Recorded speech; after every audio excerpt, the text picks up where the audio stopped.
आइए जी अगले पेज के ऊपर आते हैं।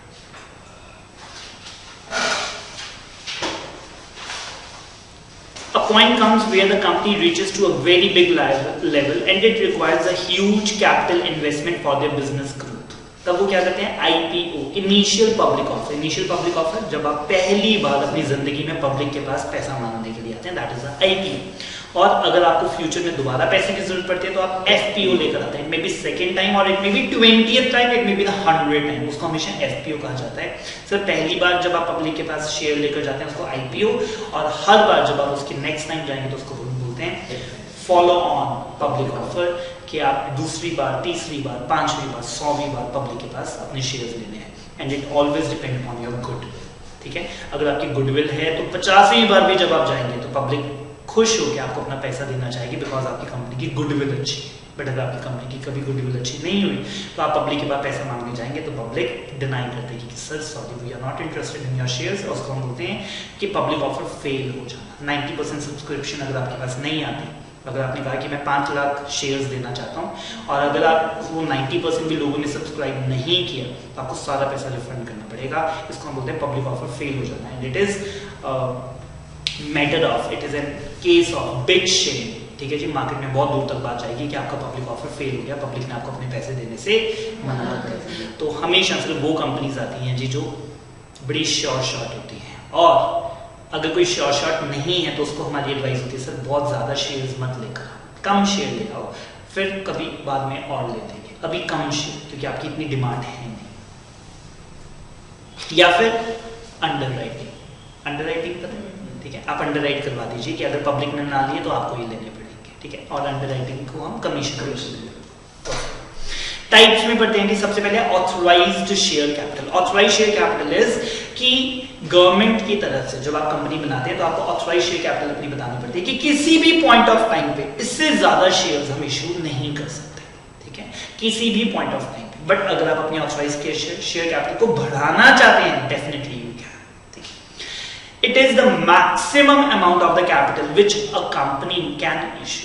The company can increase it from the time to time. However for that we need to comply with some of the formalities and pay some fees to the legal bodies, ठीक है जी। कुछ fees इसको आपको पे करनी पड़ती है, और ये डिक्लाइनिंग है, मतलब पहले 10 लाख पे फीस सबसे ज्यादा होती है, अगले 10 लाख पे उससे कम, उससे अगले 10 लाख से, क्योंकि अगर 1 करोड़ है तो पहले 1 करोड़ पे सबसे ज्यादा, फिर उससे कम, फिर कम, फिर कम, तो ये कम होती रहती है। इश्यूड शेयर कैपिटल तो मैं लिख देता हूं जी। लेटर से मैं 5 लाख रुपए की शेयर कैपिटल इश्यू कर सकता, that is authorized।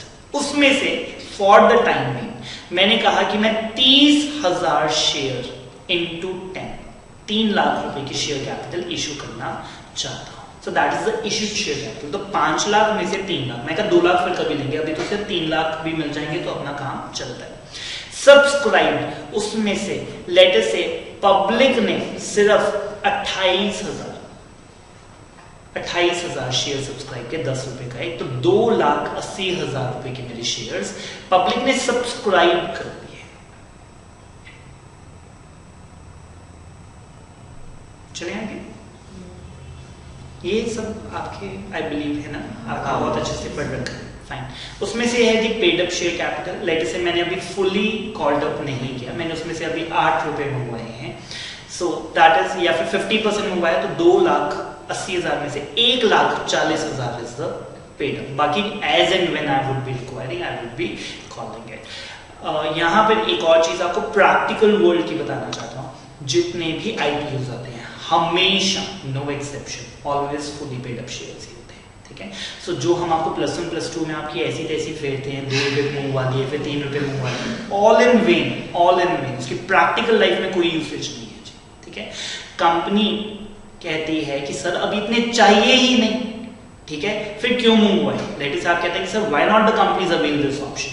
उनको शायद पूरे रुपए नहीं चाहिए हो, वो कॉल में मंगवाएंगे, तो हम MD को एक बार बोलते हैं कि सर अगर आपको इतने रुपए नहीं चाहिए तो अभी कम शेयर इशू कर दो, बट करो फुली पेड, ठीक है। बाद में और रुपए चाहिए होंगे और शेयर इशू कर देना, ठीक है। ये क्या बात हुई कि जी 2,80,000 में से अभी 1,40,000 ही चाहिए, 1,40,000 ही चाहिए थे अगर आपको, तो आप सिर्फ 14,000 शेयर इशू कर देते ना। That is also one option, और सारी कंपनीज प्रैक्टिकल वर्ल्ड में ऐसे ही करती है, ठीक है। So paid up पढ़ देता हूँ. It is that part of the subscribed capital which the investors pay. Normally all the companies accept the complete money in the one shot. Therefore issued, subscribed and the paid up. तो वो कहता है कि जी ये हमेशा same ही होती है. Conceptually paid up share capital is the amount of the money which company actually invest into the business. Right shares मैंने आपको बताया था जी, जो हम एग्जिस्टिंग शेयर होल्डर्स को ही ऑफर कर देते हैं और जनरली सस्ते में किए जाते हैं. The company issue such kind of shares in order to protect the ownership rights of the existing investors.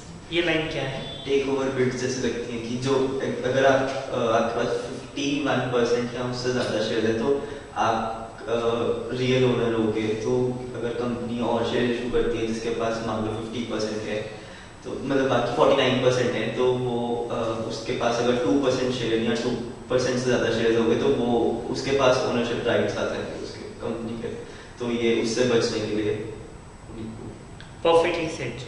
मैं अपने वर्ड्स में समझा देता हूँ. ठीक है, लेटेस्ट एक कंपनी है जिसके 100 शेयर हैं, 60 ए के पास हैं और 40 बी के पास है. ठीक है, तो आज के टाइम में मिस्टर ए के पास कंट्रोल है. अब इनको 100 शेयर और इश्यू करने में पैसों की जरूरत है. लेटर से वो सारे शेयर सी ने ले लिए 100 के 100. तो अब कंट्रोल ए से शिफ्ट होके सी के पास चला गया और ए अपना कंट्रोल लूज नहीं करना चाहता था. तो उसने कहा कि सर हम बाहर वालों को शेयर इशू नहीं करेंगे, हम राइट शेयर्स इशू करेंगे. तो मैं 60 और ले लेता हूँ, बी 40 और ले लेता ताकि कंट्रोल मेरे पास ही रहे और बी 40% में खुश था तो उसके पास भी 40% ही रहेंगे. ठीक है, so that is sort of a take over जो आपने यहाँ पे वर्ड बोल दिया कि कंपनी का कंट्रोल किसी और के हाथ में शिफ्ट ना होने पाए. तो राइट शेयर्स उसमें आपकी हेल्प करते हैं. स्वेट इक्विटी शेयर्स, ठीक है, जो हम अपने एम्प्लॉइज को देते हैं जी, उनकी मेहनत के बदले. ठीक है सर, ये भी हम थोड़े जो सैलरी के साथ होते हैं ना वो स्टॉक्स होते हैं जी. ठीक है, हाँ, एम्प्लॉय स्टॉक ऑप्शन प्लान्स. ठीक है, स्वेट इक्विटी शेयर्स किसी और पर्पस के लिए दिए जाते हैं for increasing the know how intellectual property rights.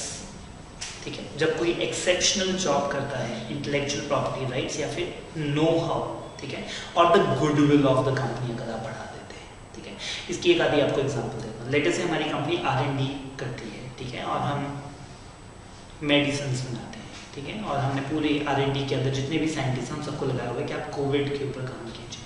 ठीक है, अब उनको हम सैलरी देते हैं पर मंथ 5 लाख रुपए पर मंथ एक साइंटिस्ट को. और ठीक है, और वो करते हैं जी काम.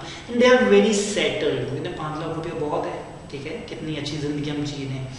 Y to do over time, why to do anything. ठीक है, तो मैंने उनको कहा कि सर जिसने कोविड-19 की मेडिसिन ढूंढ दी, ठीक है, कंपनी उसे 2% स्वेट इक्विटी शेयर्स देगी. ठीक है, तो कंपनी के शेयर लेटर से टोटल है 100 करोड़ के. ठीक है, तो 2% मतलब 2 करोड़ के शेयर्स मिलेंगे उसको जिसने इंटेलेक्चुअल प्रॉपर्टी राइट, जिसने पहली मेडिसिन दी सबसे पहले तो उसको पेटेंट करवाएगा, कॉपीराइट करवाएगा, क्योंकि उसे पता है कि ह्यूज प्रॉफिट होंगे जी. वर्ल्ड में इस वक्त किसी भी और चीज़ की इतनी डिमांड नहीं है जितनी कोविड-19 की वैक्सीन की है. ठीक है, सो दैट इज कंपनी को भी मेगा प्रॉफिट्स होंगे और एम्प्लॉयज को भी मोटिवेशन के लिए हमने क्या कहा कि हम आपको क्या देंगे, स्वेट इक्विटी शेयर्स देंगे. जो पेटेंट्स हैं कंपनी के नाम पे नहीं, साइंटिस्ट कंपनी के नाम. यस, ठीक है जी. So in that case scientist will get nothing. Patent उसे उसके लिए करवाना पड़ेगा बिकॉज आप कहेंगे सर ब्रेन तो उसका था लेकिन उसे रिसोर्सेज तो हमने दिए ना. ठीक है, लेबोरेटरी खर्चा, जितने भी एक्सपेरिमेंट करते थे वो सब तो कंपनी प्रोवाइड करवाती थी. सारी रिसर्च हमने उसे लेकर दी. यहाँ तक क्या क्या हो चुका है. ठीक है, so in that case definitely it will go to the company's name. ठीक है, और उससे क्या मिलेगा, कंपनी में ऑनरशिप. तो हमने कहा सर कंपनी कौन सा बाहर है, आप ही की तो है. ठीक है, आप भी तो 2% मालिक हो इसके. सो कंपनी जब ऊपर जा रही है तो आपको भी खुश होना चाहिए because you are also getting rich. Sir इसका स्वेट इक्विटी शेयर्स है, ये थोड़ा से कम प्राइस में मिलता है ना जो मार्केट प्राइस चल रहा होता है. सॉर्ट ऑफ फ्री में मिलते हैं, सॉर्ट ऑफ. ठीक है, एल्स आप इसका बड़ा नॉमिनल प्राइस भी रख लेते हैं कि 1700 का शेयर आपको 17 रुपये में मिल जाएगा. ठीक है, आप ले लो जितने लेने हैं. ठीक है, उसको चाहे लोन लेना ही पड़े, अगला कहेगा इतनी इससे अच्छी ऑफर क्या आएगी. ठीक है, सो जनरली फ्री में दिए जाते हैं. ठीक है, and sweat equity shares are the exception. आपको बाद में पढ़ाऊंगा that the companies shares issued at discount. आजकल बैन है जी कि आप अपने शेयर डिस्काउंट पे इशू नहीं कर सकते, प्रीमियम पे कर सकते हैं. ठीक है, हमने पढ़ा होगा ये भी प्रीमियम और डिस्काउंट. ठीक है, डिस्काउंट 2013 कंपनीज एक्ट ने मना कर दिया जी, no share shall be issued at discount. ठीक ठीक है। तो 10 रुपए की फेस वैल्यू वाला शेयर कभी भी 10 से कम का नहीं हो सकता। सो आपने डिस्काउंट की जो एंट्रीज पढ़ी है, दे ऑल इन वेन, ठीक है, वो नहीं पढ़नी थी आपने। ओके, सिर्फ प्रीमियम का ही करवाया है, यस, देन इट इज। चलें आगे। So we are done with the equity shares, and now we are coming towards the preference share capital. Preference shares, more commonly referred as preferred stock. They are the shares of the company's stock where the dividends are paid out of the shareholders before the common stock dividends are issued. ठीक है जी। तो वो कहते हैं common stock मतलब equity को dividend देने से पहले इनको डिविडेंड दिया जाता है। क्यू में आगे खड़े होते हैं। मैं दोनों क्यूज आपको बता देता हूँ जी। एक यूज होती है जब हमारे एनुअल प्रॉफिट्स डिस्ट्रीब्यूट होते हैं, सबसे आगे होते हैं जी हमारे सिक्योर्ड क्रेडिटर्स कह लीजिए या फिर लेंडर्स, ठीक है। तो बैंक को सबसे पहले ब्याज मिलता है, ठीक है, एंड वो तो आपने सुना होगा, it is a charge against the profit. Profit है नहीं है, बैंक कहता है मेरे को कोई फर्क नहीं, मेरे को तो मेरा ब्याज चाहिए ही चाहिए, चाहे उसके पीछे आपकी कंपनी बिक जाए, ठीक है, मुझे मेरा ब्याज तो चाहिए ही चाहिए। बट प्रेफरेंस शेयर होल्डर्स इतने सख्त दिल नहीं होते जी, ये कहते हैं कि अगर प्रॉफिट है तो हमें दे दीजिए। तो इंटरेस्ट के बाद जो सेकंड पेमेंट होती है वो टैक्स की चली जाती है, ठीक है, फिर गवर्नमेंट खड़ी होती है और टैक्स के बाद, पैट के बाद डिविडेंड्स बांटे जाते हैं।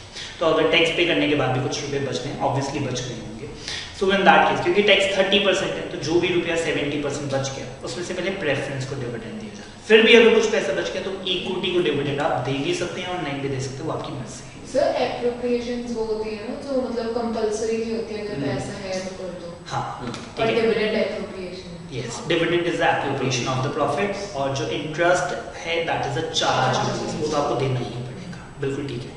एंड सेकंड हमारा आता है जब कंपनी लिक्विडेट हो रही है, तब एसेट्स बिक रही है, तब हमने सारे एसेट्स को बेच लिया और हमारे पास 500 करोड़ रुपए इकट्ठा हुआ, ठीक है। अब ये प्रॉफिट्स नहीं, पहले मैं आपको जो सीक्वेंस बता रहा था दैट वाज द प्रॉफिट्स, अब मैं आपको सीक्वेंस बता रहा हूं that is of the assets. Company बंद हो रही है, सारे एसेट्स बेच दिए, फैक्ट्री, मशीन, स्टॉक सब कुछ बेच दिया, 500 करोड़ रुपए। सबसे पहले इसके अंदर आएंगे जी हमारे सिक्योर्ड, बैंक आएगा जी, बैंक आएगा कि मेरे पास वो बिल्डिंग गिरवी पड़ी थी, पहला चार्ज मेरा है, ठीक है, फर्स्ट राइट मेरा है, तो बैंक 300 करोड़ रुपया देगा, ठीक है। फिर आएंगे जी preference shareholders, preference shareholder कहते हैं हमारे 50 करोड़ है, हम उसको 50 करोड़ दे देंगे, अब जो भी बचा वो इक्विटी को बिलोंग करता है, ठीक है। चाहे इक्विटी वाले कहते हैं सर हमने तो सिर्फ 50 ही लेना था, हमने कहा लेकिन बच गया कितना, 150 करोड़, सारा आपका। उसके बाद अनसिक्योर्ड भी वो पहले ही आ गया, सिक्योर्ड के बाद अनसिक्योर्ड नहीं, वो लास्ट में आता है। सिक्योर्ड क्रेडिटर्स के बाद अनसिक्योर्ड, उसके बाद प्रेफरेंस, ठीक है, सीधा सा फंड है, पहले बाहर वाले फिर घर वाले, ठीक है। सो जो क्रेडिटर्स हैं वो बाहर है, जो शेयर होल्डर्स हैं वो घर वाले हैं, डिबेंचर होल्डर्स भी सिक्योर्ड में आ जाएंगे। गुड, चले आगे। ओके, तो कहते हैं if the company enters bankruptcy, preference stock holders को यहां पर भी प्रेफरेंस दी जाएगी बिफोर, बस ये एक ही स्टेप आगे खड़े हैं, आप सोचेंगे सबसे आगे खड़े हैं, ऐसा नहीं है, सिर्फ इक्विटी से आगे खड़े हैं, ठीक है। सो घर में जब पैसा आएगा ना तो ये इनको पहले मिलेगा और उसके बाद कुछ बच जाएगा तो इक्विटी को मिलेगा। Most preference shares have a fixed dividend, जबकि कॉमन स्टॉक मतलब इक्विटी शेयर्स के अंदर कोई फिक्स्ड डिविडेंड नहीं होता। Preferred stock share holders typically उनके पास कोई वोटिंग राइट्स नहीं होते, लेकिन इक्विटी के पास वोटिंग राइट्स होते हैं, ठीक है। यहाँ पर आएगा नहीं, मैं आपकी नॉलेज के लिए बता देता हूँ, अगर प्रेफरेंस शेयर होल्डर्स को 2 साल डिविडेंड ना मिले तो उनके पास वोटिंग राइट्स आ जाते हैं, ठीक है, वैसे उनके पास नहीं होते। लेट से अगर कंपनी उनको हर साल डिविडेंड पे करते जा रही है, 1 साल का भी डिफॉल्ट किया, कोई प्रॉब्लम नहीं, उनके पास वोटिंग राइट्स नहीं होंगे, वो कभी भी वोट नहीं कर सकते, ठीक है। बट कभी ऐसा हुआ कि अगर 2 साल उनको डिविडेंड ना मिला, ठीक है, सो इन दैट केस उनके पास वोटिंग राइट्स आ जाते हैं। फिर हर एजीएम में जहाँ पे इक्विटी वाले वोट करेंगे वहाँ पे प्रेफरेंस शेयर होल्डर्स भी वोट करेंगे, क्योंकि 2 साल का डिविडेंड आपने उनको पे नहीं किया। मतलब 8 टाइम्स, मतलब क्वार्टरली अगर पे कर रहे हैं तो 8 क्वार्टरली पे करते हैं, डिविडेंड एक क्वार्टरली तो पे होते हैं, बिल्कुल नेवर, तो उनके पास वोटिंग राइट्स लाइफ टाइम के लिए आ जाएगा, तो उनके पास शेयर्स नहीं है। क्वेश्चन क्या मैं ड्राफ्ट कर देता हूँ जी आपके लिए, ठीक है। 1 साल डिविडेंड पे किया, दूसरे साल भी डिविडेंड पे किया, तीसरे साल डिविडेंड नहीं पे किया, चौथे साल डिविडेंड नहीं पे किया, 5वें साल उनके पास वोटिंग राइट्स आते हैं, और 5वें साल with the grace of God हमारे बम्पर प्रॉफिट्स हुए। हमने कहा सर तीसरे साल का भी उठाओ, चौथे साल का भी डिविडेंड उठाओ और 5वें साल का भी डिविडेंड उठाओ, ठीक है। जबकि प्रेफरेंस है 10 सालों के लिए। My question is 6, 7, 8, 9, 10th year में ये वोट करेंगे कि नहीं करेंगे? 5वें साल में इन्होंने वोट किया, ठीक है, और 5वें साल में जितना भी पुराना डिविडेंड था प्लस करंट ईयर का डिविडेंड हमने सारा पे किया। अब आखिरी 5 साल ये वोट करेंगे कि नहीं करेंगे? हाउ मेनी ऑफ यू से यस? नहीं। हाउ मेनी ऑफ यू से नो?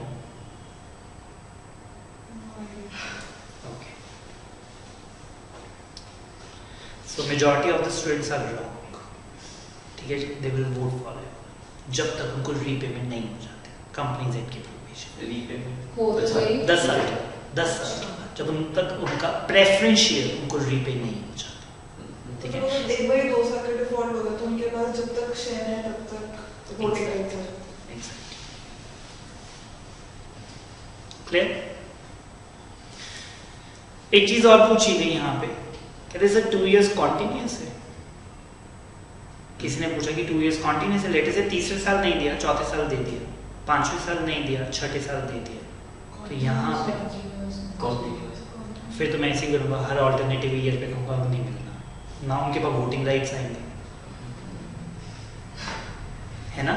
फिर तो 10 साल में से 2 ही 5 साल, 1 साल 2 1 साल ना, तो क्योंकि लॉ में लिखा है 2 साल continuous. Continuous word is not there, continuous word is not there, yes, ठीक है। 2 years डिफॉल्ट उन्होंने लिखा था, अगर 2 साल का डिफॉल्ट है इन दैट केस वोटिंग राइट्स बच जाएंगे।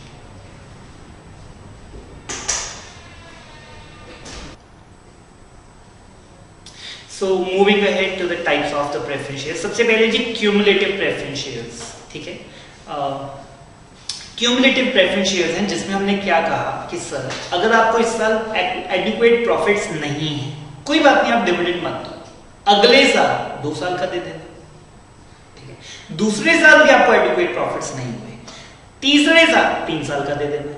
मतलब मैं कैंसिल नहीं कर रहा, डिले कर रहा, ठीक है, कि मेरा दिल बड़ा है, I am ready to cooperate, but इतना भी बड़ा नहीं है कि आप मेरे को डिविडेंड दो ही ना, ठीक है। वो क्यूमुलेट होता जा रहा है, जब तक आपका बुरा टाइम चल रहा है कोई बात नहीं, I am ready to cooperate, ठीक है। 4 साल डिविडेंड नहीं दिया, कोई बात नहीं, 5वें साल में आकर 5 साल का दे देना, ठीक है। So that is a cumulative preference shares. Preference dividend is payable if the company earns adequate profit, जिसमें हमने क्या कहा कि हम प्रॉफिट अगर कमाएंगे तभी आपको डिविडेंड देंगे, नहीं तो नहीं। However, cumulative preference shares carry the additional feature which allow the preference shareholder to claim the unpaid dividends. पुराने सालों के भी अगर अब पे नहीं हुए तो वो कहेगा कि जी जब तक क्यों नहीं पे हुए तब उस साल insufficient profit है। हमने कहा कोई बात नहीं, इस साल तो sufficient है ना, इस साल आप दोनों सालों का पे करेंगे। सर इस केस में कहते हैं मतलब जो कंपनी है वो बैलेंस शीट में अपने लायबिलिटी साइड शो करेगी, क्या किस नाम से शो करेगी? Dividends outstanding on preference। और इस केस में वोटिंग मिलेगी 2 साल लगातार हो गया तो, ठीक है। बट 1 साल का डिफॉल्ट हो, अगले साल दोनों साल का पे कर दिया तो पीछे वाला सारा अकाउंट 0 हो जाएगा, ठीक है। अब फिर नए 2 साल होने चाहिए।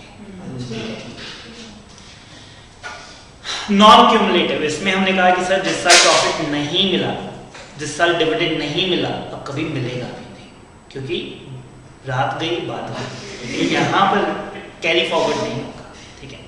So again, the holders of the non-cumulative preference share will get the preference dividend if the company earns a sufficient profit, but they do not have the right for the unpaid dividends of the previous years, पुराने सालों का कुछ भी। Redeemable preference share, जिसमें आपके preference shares को redeem किया जाएगा। आज के टाइम में Companies Act put a absolute 100% ban on the irredeemable preference shares। मतलब आज के टाइम में जो भी preference shares जिस भी कंपनी ने इशू कर रखे हैं compulsorily वो redeemable ही है, ठीक है। रिडीमेबल मतलब 5 साल 10 साल के बाद आपका पैसा वापस कर दिया जाएगा और आपकी शेयर होल्डरशिप खत्म हो जाएगी। Redeemable preference shares are those which are redeemed और repaid after the expiry of stipulated period. Participating preference share, जिसमें इन्होंने क्या कहा, ये थोड़ा सा कॉम्प्लिकेटेड टॉपिक है, ये थोड़ा ध्यान से सुनिए। पार्टिसिपेटिंग प्रेफरेंस शेयर्स में इन्होंने क्या कहा कि सर पहले आप हमें 10% डिविडेंड दोगे, इसमें कोई दो राय नहीं है, उसके बाद जो बचेगा वो इक्विटी को मिलना चाहिए, बट इक्विटी के ऊपर भी कुछ तो लिमिट रखो, ठीक है। लेट अस से इक्विटी को 50% तक आप पे करो, अगर 20% है सारा उनको दो, 30% है सारा उनको दो, 50% है सारा उनको दो। बट अगर 50% उनको देने के बाद भी पैसे बच जाते हैं, फिर वो उनके और हमारे बीच में बराबर बांटो, ठीक है। पार्टिसिपेटिंग, एक लिमिट तक उनको दो, उसके बाद भी अगर रुपए बच जाते हैं तो उसमें हमारा भी शेयर होना चाहिए। ये क्या बात हुई कि अगर 500 भी बच गया तो भी वही सारे लेकर जा रहे हैं और हमारा तो 10 के ऊपर कभी बढ़ता ही नहीं, ठीक है।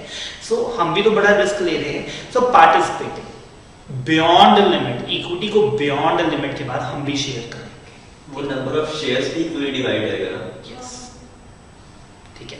और generally to be more precise it should be on the face value.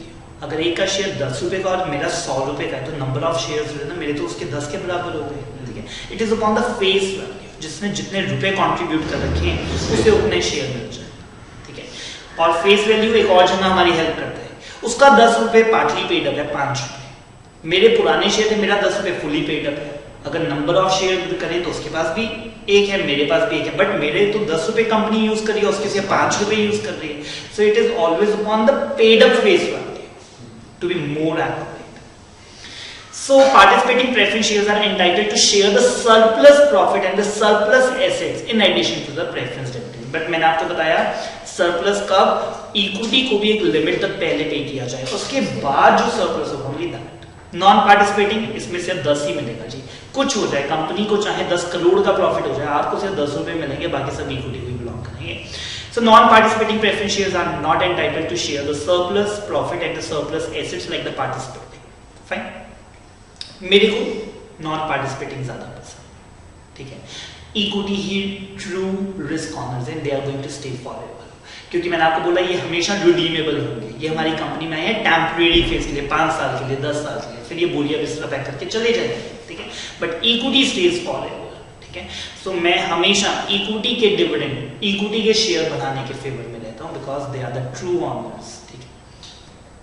Convertible preference shares, the holders of the convertible preference shares. Convertible क्या है, जिसमें हम इनको 5 साल के एंड में एक ऑप्शन देते हैं कि सर अगर आप अपने 100 रुपए लेकर जाना चाहते हैं 100 रुपए ले लीजिए, इक्विटी में कन्वर्ट होना चाहते हैं तो आप इक्विटी में कन्वर्ट हो सकते हैं। सो दैट इज अलाउड। बट 5 साल के बाद प्रेफरेंस को खत्म करना जरूरी है, तभी तो मैंने आपको बताया होगा रिडीमेबल प्रेफरेंस शेयर्स और irredeemable preference shares companies act ban कर रही है, not allowed.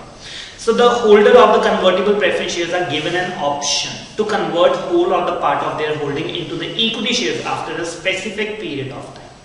Non-convertible preference shares जिनके अंदर ऑप्शन नहीं दी जाती, उनको कैश ही उनका वापस किया जाएगा।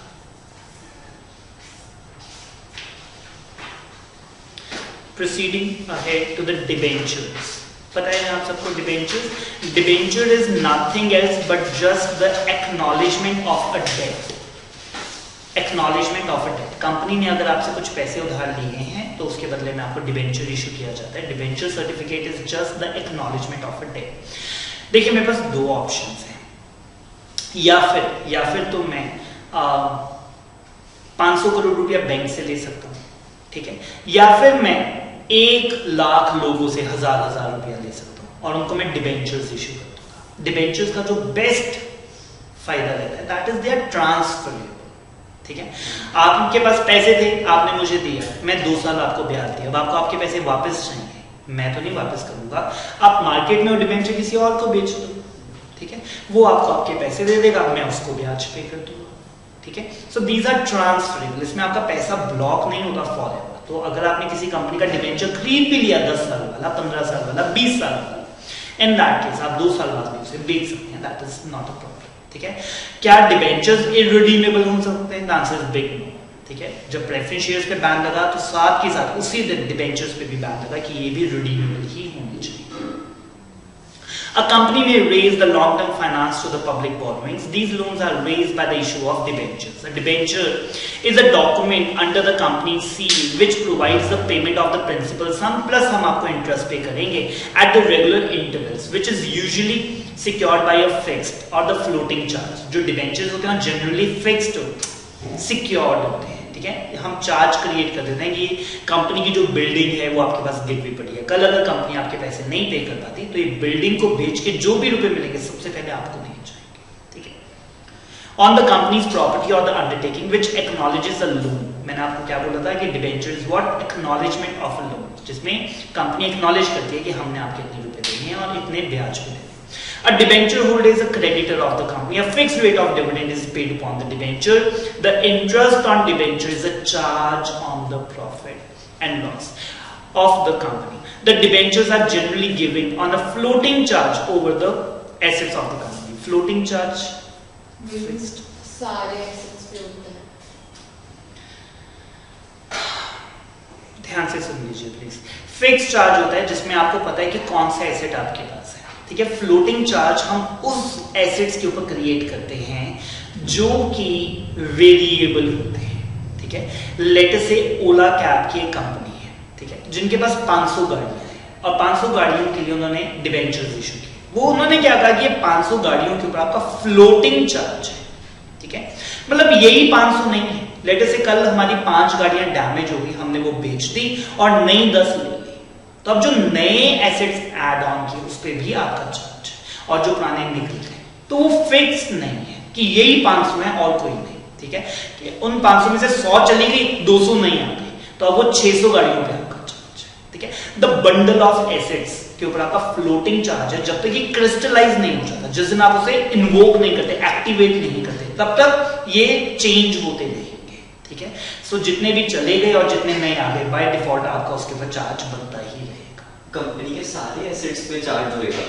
सारों पे भी हो सकता है। जनरली हम एक ग्रुप ऑफ एसेट्स स्टॉक के ऊपर क्रिएट कर देते हैं कि मेरे पास 5 करोड़ का स्टॉक है। अब स्टॉक तो हर रोज जाता है नया आता है, हर रोज जाता है नया आता है, तो हम स्टॉक के ऊपर फ्लोटिंग चार्ज आपका क्रिएट कर देते हैं, ठीक है। अगर जैसे कंपनी ने वो जैसे आपने 5 ओला वाला एग्जांपल दिया, तो 5 कार्स बेच के उन्होंने 1 लैंड खरीदी, तो उस पे तो नहीं होगा, वो नहीं है, ठीक है। फिर उनका जो चार्ज है 495 एसेट्स के ऊपर। So the debentures are generally giving the floating charge over the assets of the company, and the debentures are secure. They are paid in the priority comparison to all the creditors. क्योंकि मैंने आपको क्या बोला, सबसे पहले secured creditors को पैसा दिया जाता है। Types of the debentures, सबसे पहले जी हमारे पास secured creditors। Secured creditor जो कि उनके पास कोई ना कोई चार्ज है, कंपनी का कोई ना कोई एसेट्स उनके पास गिरवी पड़े। This means the charge is created upon the asset. In case of the default अगर हम करते हैं तो वो उस एसेट को बेच के अपना पैसा रिकवर कर सकते हैं। So when the case the company does not have the enough funds to repay such debenture, तो हम उस एसेट को बेच देंगे।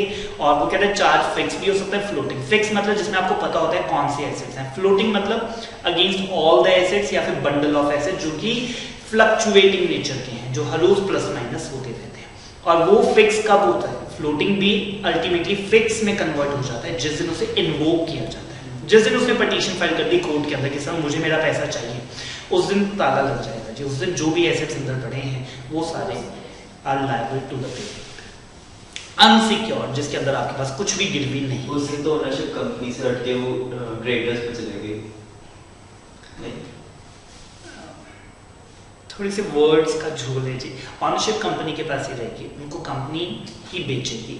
जो पैसे मिलेंगे they shall be first apply towards the repayment of the debenture, ठीक है। क्योंकि मैं डिबेंचर होल्डर को कहूँगा गाड़ी ले जाओ, ऑनरशिप में बाकी होगी, वो कहते गाड़ी क्या करनी है, हमें पैसा चाहिए, ठीक है। सो एसेट्स के ऊपर फर्स्ट चार्ज का मतलब है ऑनरशिप कंपनी के पास ही रहेगी, बट उसे बेच के जो भी रुपया मिलेगा that shall be applied first of all for the repayment of debenture. Unsecure जिनके पास कोई भी चार्ज नहीं है, ये अनसिक्योर्ड वाली कैटेगरी में खड़े होंगे, ठीक है। नॉर्मली इंडिया के अंदर जितने भी डिबेंचर्स आते हैं वो अनसिक्योर्ड नहीं होते, वो हमेशा सिक्योर्ड होते हैं। तो अगर आप मेरे से पूछेंगे सर वहां पे सिर्फ डिबेंचर वर्ड लिखा होगा, तो सिक्योर्ड अनसिक्योर्ड लिखा ही नहीं, तो आप उसे सिक्योर्ड अज्यूम करेंगे, ठीक है। अगर अनसिक्योर्ड होगा तो मेंशन होगा, ठीक है।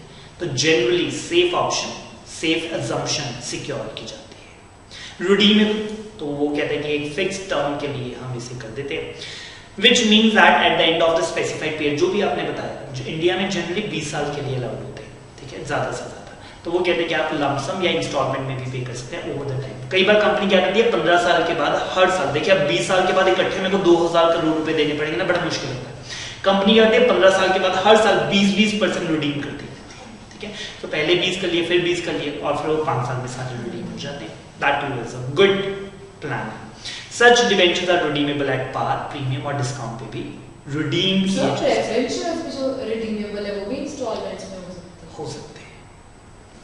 irredeemable तो वो कहते हैं कि जी they are perpetual in the nature, ठीक है, फॉर एवर के लिए। जब तक कंपनी चलेगी कंपनी आपको ब्याज पे करेगी, और कंपनी जब बंद होगी उस दिन आपको आपके पैसे वापस मिलेंगे। इंडिया में ये अलाउड नहीं है। No fix date when they become the payable, they are redeemable when the company goes into liquidation. कुछ बच्चे के मन में ये प्रिजम्पशन होती है कि इनको कभी भी पेमेंट नहीं मिलेगी, सिर्फ इंटरेस्ट ही मिलेगा। ये गलत है। जिस दिन कंपनी बंद होगी उस दिन आपको आपकी पेमेंट मिलेगी। ऐसा इररिडीमेबल क्या है? सिर्फ इक्विटी। इक्विटी के साथ ऐसा होता है कि आपसे पैसा ले लिया, आपको डिविडेंड मिलेगा जब तक कंपनी जिंदा है, और जिस दिन कंपनी बंद होगी तो उस दिन देखेंगे अगर आपके लिए कुछ बचेगा तो आपको मिलेगा, नहीं तो कुछ नहीं मिलेगा। और they can be redeemable after the unspecified long time interval, ठीक है, नॉट प्रैक्टिकल, ठीक है, तो इस पे इतना मेहनत करने की जरूरत है। फुली कन्वर्टेबल, जिसमें हम 100 रुपए के बदले में पूरे के पूरे 100 रुपए के आपको इक्विटी शेयर्स दे देंगे, ये ऑप्शन आपको दी जाती है, ठीक है। So if he exercise the option after the specific, 5 साल के बाद 10 साल के बाद उसने कहा कि मेरे को शेयर्स चाहिए, तो उसके जो डिबेंचर है वो शेयर्स में कन्वर्ट हो जाएंगे और वो डिबेंचर होल्डर से शेयर होल्डर बन जाएगा। पार्टली कन्वर्टेबल, जिसमें हमने क्या कहा कि सर 50 रुपया तो पक्का ही वापस करेंगे, बाकी 50 के शेयर लेने हैं तो बताओ, ठीक है। फुली कन्वर्टेबल नहीं है, 50 तो पक्का रीपे करेंगे ही करेंगे, बाकी के लिए ऑप्शन है। तो they are given the option to partially convert their debentures to the shares, और if we opt for the conversion तो वो क्रेडिटर भी बन जाएगा और शेयर होल्डर भी बन जाएगा। 50 रुपए के लिए क्रेडिटर है, वो उसको वापस कर देंगे, बाकी 50 रुपए के लिए वो शेयर होल्डर बन जाएगा। नॉन कन्वर्टेबल, इसमें 100 के 100 रुपए रीपे ही किए जाएंगे, कोई ऑप्शन है ही नहीं। जब भी टाइम आएगा, as the name suggests, the debenture do not have any option to be converted to the shares or any kind of the equity. These debenture will remain so till the time of maturity. मतलब ये debenture है, debenture ही मरेंगे, ठीक है, हमेशा debenture ही रहेंगे। ऊपर तो वो क्या था कि मरते वक्त वो डिबेंचर इक्विटी में कन्वर्ट हो जाते हैं, लेकिन वो कहता है ये हमेशा मेच्योरिटी तक डिबेंचर्स ही रहेंगे। No conversion will take place, और these are the most common type of, ठीक है। तो अगर सिर्फ डिबेंचर लिखे तो आप हमेशा क्या ज्यूम करेंगे? Non convertible. बट अगर वो कन्वर्टेबल है तो लिखा होगा कि ये कन्वर्टेबल डिबेंचर्स है। Bearer debentures, bearer debentures like the currency in your pocket, ठीक है, इन पे किसी का नाम नहीं लिखा होता, ठीक है, जिसके पास पोजीशन है वही उसका मालिक है। आपकी पॉकेट में जो पैसे हैं उसके आप मालिक हैं, जो मेरी पॉकेट में पैसे हैं उनका मैं मालिक हूँ। जैसे पहले पेपर शेयर्स होते थे, यस, जिसके पास शेयर्स उसके पास पेपर। तो ये भी बड़ा ओल्ड टाइप ऑफ डिबेंचर्स हैं जी। Bearer, the holder is the owner, नाम किसी का नहीं लिखा हुआ, जबकि कॉमन टाइप इज रजिस्टर्ड, ठीक है। तो आज के टाइम में जो डिबेंचर्स होते हैं उन पे नाम लिखा रहता है, अगर गिर भी जाए तो किसी के किसी काम का नहीं, उसके लिए तो पेपर ही है। मैं कंपनी में जाके दोबारा से इशू करवा लूंगा कि मेरा सर्टिफिकेट गुम हो गया, मेरे को नया दे दो। अभी होते हैं अभी सर्टिफिकेट्स इशू होते हैं, तो डिजिटलाइज नहीं हो चुके हैं, तो डीमैटेरियलाइज हो गई जी, आपके डीमैट अकाउंट में आते हैं, बट होते हैं, ठीक है। The option is there, option is there. Bearer पढ़ लेते हैं, which are payable to the bearer thereof, जो भी डिबेंचर सर्टिफिकेट लेकर आ जाएगा जी उसको पेमेंट मिल जाएगी, कब? मैच्योरिटी पे। These can be transferred mere by delivery, ए ने बी को दे दिया तो बी उसका मालिक बन जाएगा।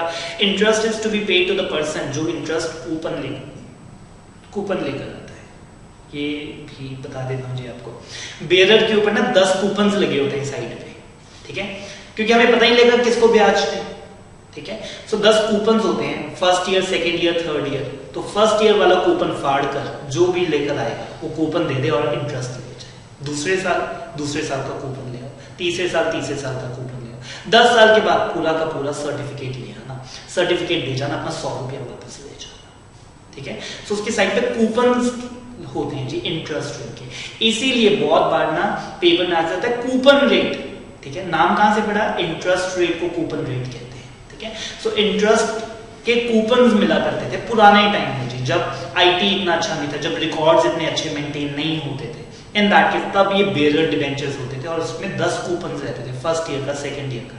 कूपन दे दो, इंटरेस्ट ले लो, और 10वें साल में कूपन भी लेकर आना और पूरा सर्टिफिकेट भी लेकर आना, जिसके बाद भी सर्टिफिकेट होगा उसको पेमेंट दे दी जाएगी।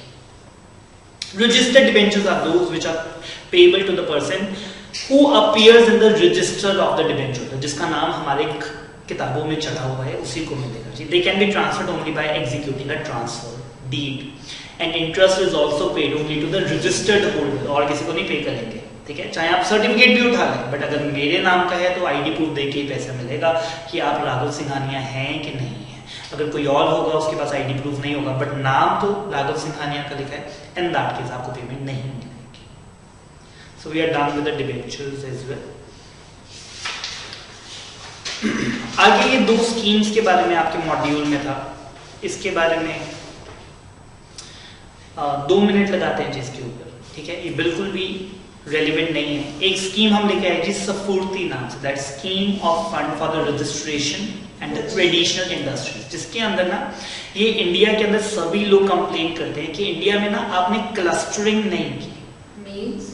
क्लस्टरिंग मीन्स कि एक अड्डा बनाओ जहां पे एक ही काम, ठीक है, जैसे कि सिलिकॉन वैली है, सिर्फ आईटी का काम होता है जी और कुछ नहीं, ठीक है। सो चाइना ने इस तरह से क्लस्टरिंग की है कि पूरा का पूरा शहर बस एक ही चीज बनाता है और कुछ बनाता ही नहीं है, ठीक है। तो वहां पे वो लेबर भी बड़ी इजीली मिल जाती है जिसको वो मशीन चलानी आती है, मटेरियल बड़ी जल्दी मिल जाता है और सेल भी बड़ी जल्दी हो जाती है। तो इंडिया में क्लस्टरिंग करनी बहुत जरूरी है, ठीक है। जैसे लुधियाना में हौजरी है और लोहे का काम है, ठीक है। So in that case clustering की वजह से अब लुधियाना एक्सपोर्ट करता है जी वर्ल्ड लेवल तक, ठीक है। So same way, the objective is to develop the clusters of the traditional industries and make them market driven and more competitive. Definition: traditional industry is defined as an activity which produces the marketable products which are locally available raw materials से skill और indigenous technology को use करके आप बनाते हैं। तो वो कहते हैं एलिजिबिलिटी क्लस्टर, वो कहता है कि जी कम से कम 500 फैमिलीज हमें चाहिए of the artisans, traders etcetera located within 1 or 2 subdivision in 1 or 2 contagious, मतलब साथ साथ, contagious मतलब जो जुड़ी हुई हो, ठीक है, contiguous industries, districts, ठीक है। तो कहता है 500 फैमिलीज या 500 ट्रेडर्स की होनी चाहिए, चाहे एक डिस्ट्रिक्ट में हो चाहे साथ साथ की 2 डिस्ट्रिक्ट्स के अंदर। सो सफूर्ती के अंदर मैंने सिर्फ आपके ओवरव्यू दे दिया कि clustering was the main motive और ट्रेडिशनल इंडस्ट्रीज में हम क्लस्टरिंग करना चाहते हैं। एंड नेक्स्ट हमारे पास है जी aspire scheme, a scheme for the promotion and innovation of the rural industry and the entrepreneurship. Aspire scheme is a scheme for the promotion of innovation, entrepreneurship, agro industries promoted by the ministry of MSME, ठीक है। तो Aspire किसके under आया, बस इतना सा आप लिख लीजिए, एमएसएमई के अंदर आया।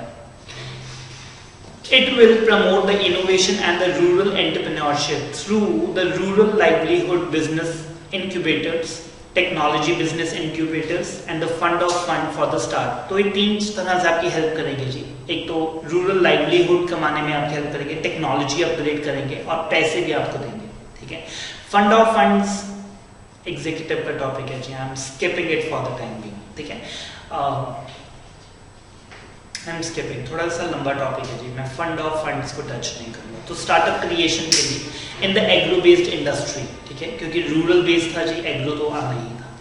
और ये स्कीम के अंदर हमने कितना रुपया इकट्ठा किया जी, 200 करोड़ रुपए का। ऑब्जेक्टिव्स क्या थे, create the new jobs and reduce the unemployment, promote the entrepreneurship culture in India, grassroot economic development at the district level, facilitate innovative business solution for the unmet social needs, promote the innovation for the further strengthen and the competitiveness of MSME sector.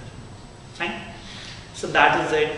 ये मैंने आपको सिर्फ overview देना था। सफूर्ती में से शायद एक क्वेश्चन आ जाता है इसीलिए, ठीक है, और उसका main intent is just to clustering, ठीक है, कि हम इंडिया के अंदर क्लस्टरिंग को प्रमोट करना चाहते हैं, which is very good concept.